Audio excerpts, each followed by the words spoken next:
আমার বানানো এই বন্দুকটা কেমন লাগছে বলুন তো? রিয়েল লাগছে নাকি ফেক? অবশ্যই কিন্তু সবাই কমেন্টে জানাবেন। আসসালামু আলাইকুম এভরিওয়ান, সবাই কেমন আছেন? আসলে এই কেকটা অনেক দিন আগে বানিয়েছিলাম কিন্তু আপলোড করতে ভুলে গিয়েছি।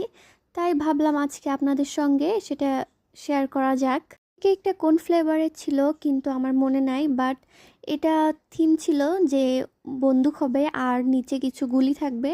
আমি সেম টু সেম সেরকম করার চেষ্টা করেছি, কিন্তু আমি বন্দুকটা বানাতে পারলেও এর বুলেটগুলো ভালোভাবে বানাতে পারি নাই, কেমন যেন হয়ে গিয়েছিল। তারপরেও যতটা পেরেছি চেষ্টা করেছি।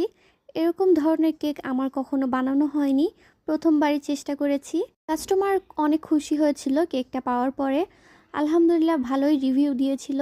এই কেকের উপর যতগুলা জিনিস দেখতে পাচ্ছেন আপনারা, এইগুলো নন এডিবল ছিল, খাওয়া যাবে না। আপনারা চাইলে কিন্তু ফন্ডেন্ট দিয়ে নিতে পারবেন, এডিবল ফন্ডেন্ট যেগুলো খাওয়া যাবে। আমার কাছে পার্সোনালি ফন্ডেন্টের টেস্ট তো একদমই ভালো লাগে না, তারপরেও কাস্টমারের রিকোয়েস্টে বানিয়ে দিই। এই ধরনের কেকে আলাদা কাস্টমাইজ চার্জ দিতে হয়, এটা কিন্তু অনেক কাস্টমারই বুঝতে চায় না। কারণ একটা সিম্পল কেকে তো এইগুলো থাকবে না, এগুলো বানানোর জন্য আমার এক্সট্রা সময় যাবে, এক্সট্রা পরিশ্রম যাবে। তারপরে আবার অনেক জিনিস থাকে যেগুলো আবার কিনে নিয়ে আসতে হয় আলাদা করে, এজন্য কিন্তু কাস্টমাইজ চার্জ ধরা হয়। আশা করি সবাইকে বুঝাতে পেরেছি।